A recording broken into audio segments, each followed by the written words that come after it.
ओडिशार प्रत्येक छात्र छात्री मानक मोर यही यूट्यूब चैनल को स्वागत जनाऊँ। आज आम देखिए ना पौरवाद एक जीवन शैली अर्बानिज्म आज ए वे ऑफ लाइफ।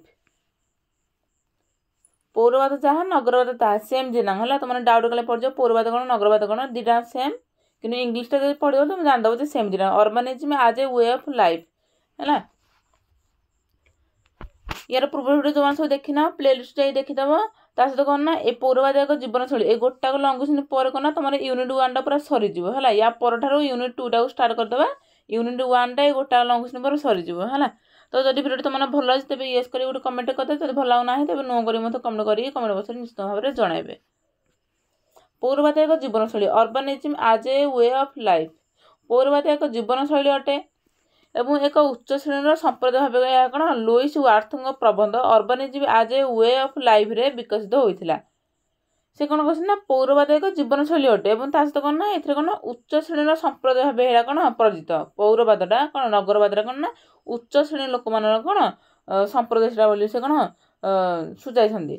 लुईस वार्थଙ୍କ प्रबंध अर्बानिज्म आज ए वे ऑफ लाइफ रे विकसित होता है। यहाँ मतलब सर्ट क्वेश्चन पढ़िया कौ पुस्तक से कौन प्रकाश करते कौन ना अर्बानिज्म आज ए वे ऑफ लाइफ प्रबंध जहाँ the American journal of sociology कौन 1938 मसीह प्रकाशित। यहाँ मतलब सर्ट क्वेश्चन कौन से प्रकाश करते कौन ना the American journal of sociology है केते मसीह ना 1938 मसीह प्रकाशित होता।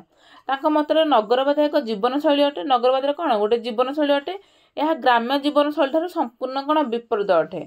ग्राम्यर विपरीत कौन आम जाने कौन नगर है। ग्राम्य जीवन शैली पूरा विपरीत हो कौन नगर जीवन शैली है।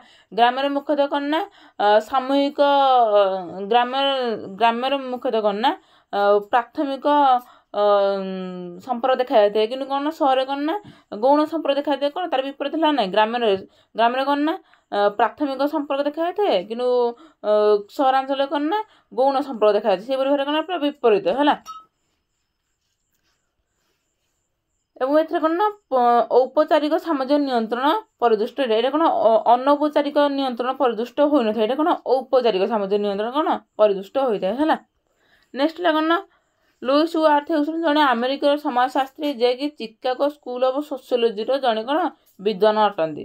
कौ स्कूल ना चिकागो स्कूल ऑफ सोशियोलॉजी एटा मतलब सर्ट क्वेश्चन पढ़िबार कौ स्कूल से जने विद्वान थे कौन ना चिकागो है।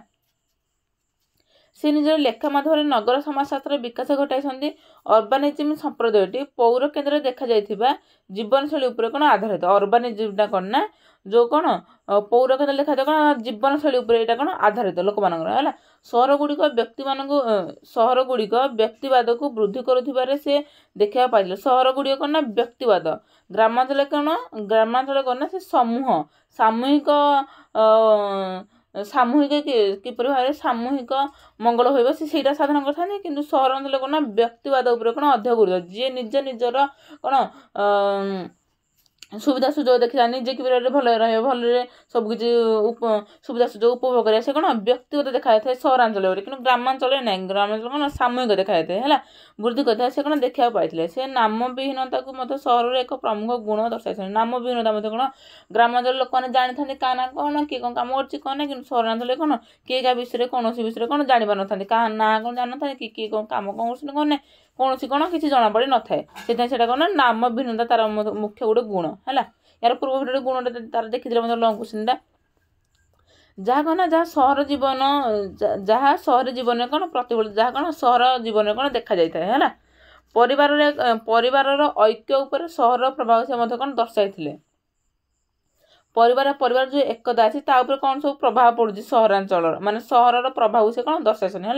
मतलब नगरीकरण परिवार आकार और संहति कौन प्रभावित कर तार जो कौन नगरीकरण परिवार आकार और तार कौन संहति को प्रभावित कर कौन परिवार कौन सहज रहुनि से परस्पर मध्य संपर्क रहुनि सहित कौन ना परिवार आकार कौन छोट हो दिन दिन एक परिवार बर्तमान समय कौन देखा आगुरी कौन यौथ परिवार था कि बर्तमान समय कौन एक परिवार देखा कौन कारण नगरीकरण द्वारा है। नगरीकरण ନଗରୀକରଣ ମହିଳାମାନଙ୍କର ପ୍ରଜନନ ହାରକୁ ମଧ୍ୟ କ'ଣ ନିର୍ଦ୍ଧାରିତ କରିଥାଏ। ପ୍ରଜନନ ହାରକୁ ମଧ୍ୟ ସେ କ'ଣ ନିର୍ଦ୍ଧାରିତ କରିଥାଏ।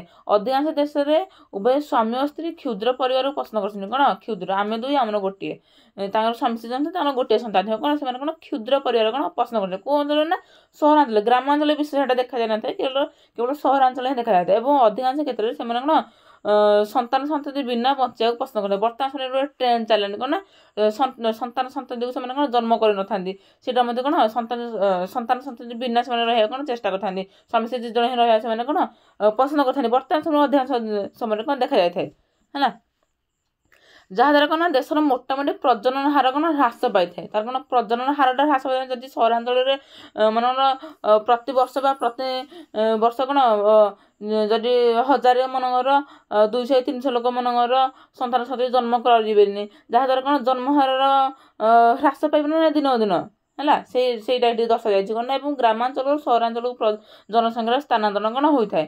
ଗ୍ରାମାଞ୍ଚଳରୁ ସହରାଞ୍ଚଳ ଲୋକମାନେ ଆସି ରହିଥାନ୍ତି, ତା ସହିତ କ'ଣ ନା ସହରାଞ୍ଚଳ ରହିବା ଦ୍ୱାରା କ'ଣ ଅଧିକାଂଶ ଲୋକ, ଅଧିକରୁ ଅଧିକ ଲୋକ ବର୍ତ୍ତମାନ ସମୟରେ ଟ୍ରେଣ୍ଡ ଚାଲିଛି କ'ଣ ନା ସନ୍ତାନ ସନ୍ତତି ବିନା ରହିବା କ'ଣ ଅଧିକ ସେମାନେ କ'ଣ ପସନ୍ଦ କରିଥାନ୍ତି, ଯାହାଦ୍ୱାରା କ'ଣ ନା ଜନ୍ମ ହାରଟା କ'ଣ ହ୍ରାସ ହୋଇଯାଇଥାଏ।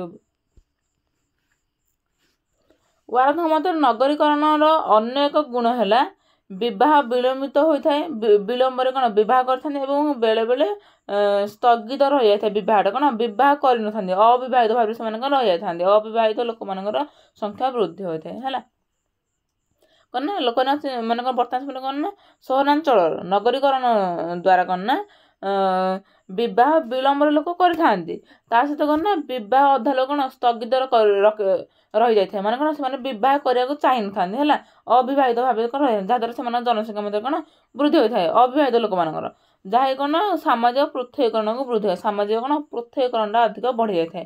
ସହରକୁ ଏକ ବାସସ୍ଥଳୀ ଢାଞ୍ଚା ଭାବେ ପରିକଳ୍ପନା କରିଛନ୍ତି, ଯେଉଁଠାରେ କ'ଣ ପ୍ରାଥମିକ ସମ୍ପର୍କ ବଦଳରେ ଗୌଣ ସମ୍ପର୍କ ଦେଖାଯାଏ। ପୂର୍ବରୁ କହିଲି କ'ଣ ନା ପ୍ରାଥମିକ ସମ୍ପର୍କ କେଉଁଠି ଦେଖାଇଥାନ୍ତା ନା ଗ୍ରାମାଞ୍ଚଳରେ, କିନ୍ତୁ ସହରାଞ୍ଚଳରେ କ'ଣ ଗୌଣ ସମ୍ପର୍କ ଦେଖାଯାଇଥାଏ ହେଲା। ନଗରୀକରଣର ସେ 3ଟି ପ୍ରମୁଖ ସଂରଚନାତ୍ମକ ପରିବର୍ତ୍ତନ ଉପରେ ଗୁରୁତ୍ୱ ଦେଇଛନ୍ତି। ସେଇ ପରିବର୍ତ୍ତନ ଗୁଡ଼ିକ ହେଲା କ'ଣ କ'ଣ ନା ଜନସଂଖ୍ୟାର ଆକାର, ଜନସଂଖ୍ୟାର ଘନତ୍ୱ ଏବଂ ଜନସଂଖ୍ୟାର କ'ଣ ବିଷମ ଜାତୀୟତା ମଧ୍ୟରେ ଯେଉଁ ପରିବର୍ତ୍ତନ ହେଉଛି ସେ 3ଟି ପରିବର୍ତ୍ତନକୁ ଉଲ୍ଲେଖ କରିଛନ୍ତି। ଯଦି ସର୍ଟକୋଶ୍ଚିନ୍ ମୋଡ଼ରେ କେତୋଟି ପରିବର୍ତ୍ତନ ଉଲ୍ଲେଖ କରିଛନ୍ତି କ'ଣ ନା 3ଟି। ସେ ଯଦି କ'ଣ କ'ଣ ଦେଇଥିବ ଲେଖିବା ପାଇଁ କ'ଣ ଲେଖିବା ଜନସଂଖ୍ୟାର ଆକାର, ତାର ଘନତ୍ୱ ଏବଂ ତାର କ'ଣ ବିଷମ ଜାତୀୟତା ହେଲା। ପ୍ରଥମେ ଦେଖିବା କ'ଣ ନଗର ସମୁଦାୟର ଆକାରର ପ୍ରଭାବ।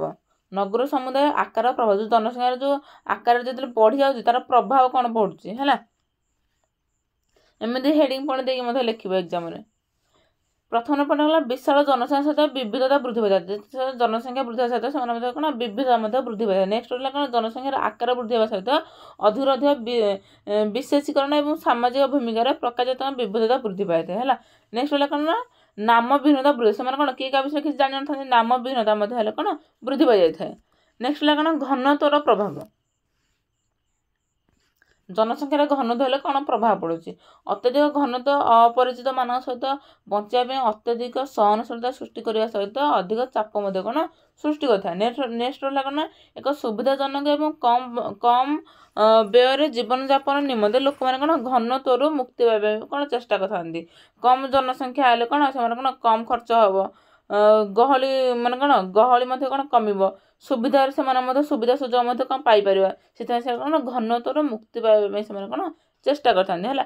ଗୋଟେ ଲୋକ ପାଇଁ ମାନେ କ'ଣ ଗୋଟେ ଜିନିଷ ପାଇଁ ମନେକର 5 ଜଣ ଲୋକ କହିବେ ଆମେ ଗୋଟେ ଜିନିଷ କିଣିବୁ, ତ ସେମାନଙ୍କ ମଧ୍ୟରେ କ'ଣ ଅଧିକରୁ ଅଧିକ କ'ଣ ଗୋଟେ ଜିନିଷର କ'ଣ ମୂଲ୍ୟଟା ଅଧିକ ବଢ଼ିଯିବ। 5 ଜଣ ଲୋକ ମଧ୍ୟରେ ଯେତେବେଳେ ଜିଦିବାଦ ହେବ ଯେ ଆମେ କିଣିବୁ ସେତେବେଳେ କ'ଣ ଗୋଟେ ଜିନିଷର କ'ଣ ମୂଲ୍ୟ ବଢ଼ି ଯାଇଥାଏ। କିନ୍ତୁ ଯଦି ଗୋଟିଏ ଜିନିଷ ଥିବ ମାନେ 2ଟି ଲୋକ ଥିବେ, ସେମାନଙ୍କ ମଧ୍ୟରେ କ'ଣ ମାନେ କ'ଣ ଯେତେ ପରିମାଣରେ ଲୋକ ଯେତେ ପରିମାଣରେ କମିବ ଘନତା, ସେତିକି ସେମାନେ କ'ଣ ଭଲରେ କ'ଣ ଜୀବନଯାପନ କରି ରହିବେ, କମ୍ ମଧ୍ୟ ବ୍ୟୟ ହେବ ହେଲା। ଜିନିଷ ଗୁଡ଼ିକର ମୂଲ୍ୟ ମଧ୍ୟ କ'ଣ କମିଯିବ। ନେକ୍ସଟ ହେଲା କ'ଣ ବିଷମ ଜାତୀୟତାର ପ୍ରଭାବ। ବିଷମ ଜାତୀୟତାର ପ୍ରଭାବ କ'ଣ ସବୁ ପଡ଼ୁଛି ନା ବିଷମ ଜାତୀୟତା ଯେତେ ଅଧିକ ହୁଏ ସମୂହ ଗୁଡ଼ିକ ମଧ୍ୟରେ କ'ଣ ସେତେ ଅଧିକ ପରିମାଣରେ କ'ଣ ସହନଶୀଳତା ଦେଖାଯାଇଥାଏ। ନେକ୍ସଟ ହେଲା କ'ଣ ବିଷମ ଜାତୀୟତା ନୃଜାତୀୟତା ଏବଂ ଶ୍ରେଣୀ ପଦ୍ଧତିକୁ କ'ଣ ଭାଗିବାକୁ ସାହାଯ୍ୟ କରିଥାଏ। ନେକ୍ସଟ ହେଲା କ'ଣ ନାମ ଭିନ୍ନତା ମଧ୍ୟ କ'ଣ ବୃଦ୍ଧି ପାଇଥାଏ ହେଲା। ନେକ୍ସଟ ହେଲା କ'ଣ ତାଙ୍କ ମତରେ ନଗରବାଦ ହେଉଛି କେତେକ ସାମାଜିକ ଅନୁଷ୍ଠାନ ଓ ମନୋବୃତ୍ତିର ଉତ୍ସ ଏବଂ ଯେତେବେଳେ ଲୋକମାନେ ସ୍ଥାୟୀ ଭାବରେ ବୃହତ ଆକାର ତଥା ବିଷମ ଜାତୀୟତା ସମୟରେ ବାସ କରିଥାନ୍ତି ସେତେବେଳେ ତାହା ସମସ୍ତଙ୍କ ପାଇଁ କ'ଣ ସାଧାରଣ ହୋଇଯାଇଥାଏ। କ'ଣ ବିଷମ ପ୍ରକାର କ'ଣ ବିଷମ ଜାତୀୟର ଅଲଗା ଅଲଗା ସମୂହ ଲୋକମାନେ କ'ଣ ଯେତେବେଳେ ଗୋଟିଏ ସ୍ଥାନରେ ସହର କ'ଣ ସ୍ଥାୟୀ ଭାବରେ ଯେତେବେଳେ ବାସ କରନ୍ତି ସେମାନେ ମଧ୍ୟ କ'ଣ ନା ସମସ୍ତଙ୍କ ପାଇଁ କ'ଣ ନା ସେଟା କ'ଣ ସାଧାରଣ ହୋଇଯାଇଥାଏ ହେଲା। ତାର ସଂଜ୍ଞା ମଧ୍ୟ ମୁଁ ପ୍ରଥମ ଲେଖିବାକୁ ଭୁଲି ଯାଇଥିଲି କିନ୍ତୁ ଏଇଟା ପ୍ରଥମରୁ ଲେଖିଦେବ ହେଲା। ପ୍ରଥମରୁ ଟିକେ ଇଣ୍ଟ୍ରୋଡକ୍ସନ୍ ଲେଖିଲା ପରେ ତାପରେ ମଝି ମଝି ଆଗେ ଟିକେ ଲେଖିଦେବ ତାପରେ ନହେଲେ ଲାଷ୍ଟ ଲେଖିଲେ ମଧ୍ୟ ଚଳିବ କିନ୍ତୁ ମଝି ମଝି ଟିକେ ଲେଖିଦେବ ହେଲା। ପ୍ରଥମ ସଂଜ୍ଞା ରହିଲା କ'ଣ ପ୍ରଫେସର ରାମ ଆହୁଜା ହେଲା। ତାଙ୍କ ମତରେ କ'ଣ ନା ପୌରବାଦ ଏକ ଜୀବନ ପ୍ରଣାଳୀ ଅଟେ ଯାହା କେତେକ ଉପାଦାନ ଦ୍ୱାରା ବର୍ଣ୍ଣିତ ହୋଇଥାଏ ହେଲା। ଯଥା କ'ଣ କ୍ଷଣସ୍ଥାୟିତ୍ୱ ନାମବିହୀନତା ବ୍ୟକ୍ତିବାଦ ଇତ୍ୟାଦି। ନେକ୍ସଟ ହେଲା କ'ଣ ଆଉ ଗୋଟିଏ ସଂଜ୍ଞା ରହିଲା କ'ଣ ନା ସିବି ମେମୋରିଆଙ୍କ ମତରେ ପୌରବାଦ ଏକ ସାଂସ୍କୃତିକ ସାମାଜିକ ଅର୍ଥନୈତିକ ଘଟଣା ଅଟେ ଯାହା ସାମାଜିକ ପ୍ରଦ୍ୟୋଗିକ ପ୍ରକ୍ରିୟା ମଧ୍ୟରେ କ'ଣ ଥିବା ପାରସ୍ପରିକ କ୍ରିୟାକୁ ଖୋଜିଥାଏ। ଦୁଇଟି ସଂଜ୍ଞା ରହିଲା ମୋତେ ଲାଗୁଛି ପ୍ରଫେସର ରାମ ଆହୁଜାଙ୍କ ସଂଜ୍ଞାଟା ଟିକେ ସହଜ ହେବ ମାନେ ମନେ ରଖିବା ପାଇଁ। ତ ଯଦି ତୁମ ଇଚ୍ଛା ଯେ ଯଦି ତୁମକୁ ଏଇଟା ଭଲ ଲାଗିଲା ଏଇଟା ଘୋଷିକି ମନେ ରଖିବ ଯଦି ନେକ୍ସଟ ସେକେଣ୍ଡଟା ଭଲ ଲାଗିଲା ତେବେ ସେକେଣ୍ଡଟା ଘୋଷିକି ମନେ ରଖିବ ହେଲା। କିନ୍ତୁ ସଂଜ୍ଞା ଗୋଟେ ଦୁଇଟା ଲେଖିବ। ତ ଯଦି ଭିଡ଼ିଓଟି ଭଲ ଲାଗିଲା ତେବେ ଲାଇକ୍ କରନ୍ତୁ ସେୟାର କରନ୍ତୁ ଏବଂ ଯାହା ଭିଡ଼ିଓ ଅଛି କମେଣ୍ଟ ବକ୍ସରେ ଲେଖନ୍ତୁ। ତା ସହିତ ତୁମମାନଙ୍କୁ କହିଥିଲି ପ୍ରଥମେ କ'ଣ ନା ୟେସ୍ ଅର୍ ନୋ କରି ଗୋଟେ କମେଣ୍ଟ ମଧ୍ୟ କରିଦେବେ କମେଣ୍ଟ ବକ୍ସରେ ନିଶ୍ଚିତ ଭାବରେ। ତ ଯେତେ ଶୀଘ୍ର ହେବ ୟୁନିଟ୍ 2ଟା ଷ୍ଟାର୍ଟ କରିଦେବା ହେଲା। ୟୁନିଟ୍ 2ଟାକୁ ଷ୍ଟାର୍ଟ କରିବା। ତୁମମାନଙ୍କ ସେମିଷ୍ଟର ମଧ୍ୟ କ'ଣ ଏପ୍ରିଲ 2nd ୱିକ୍ରେ ହେଇଯିବ ହେଲା। ଏଇଟା ମାର୍ଚ୍ଚ ରହିଲା ମାର୍ଚ୍ଚରେ ତୁମମାନେ ସବୁ ଇଣ୍ଟରନାଲ କେତେ କଲେଜରେ ମଧ୍ୟ ହେଇଗଲାଣି ଆଉ କେତେ କଲେଜରେ ମଧ୍ୟ ହେବାକୁ ଯାଉଛି କିନ୍ତୁ ସେମିଷ୍ଟର ମଧ୍ୟ ଅତି ଶୀଘ୍ର ହେଇଯିବ। ସେଥିପାଇଁ ମୁଁ ୟୁନିଟ୍ 2ଟା ୟାଠୁ ଷ୍ଟାର୍ଟ କରିଦେବା ଯେତେ ଶୀଘ୍ର ସବୁ ଯାକ ୟୁନିଟ୍ ତୁମ ପରୀକ୍ଷା ବେଳକୁ ମୁଁ ସାରିବାକୁ ଚେଷ୍ଟା କରିବି ହେଲା। ତ ରହୁଛି ଜୟ ଜଗନ୍ନାଥ।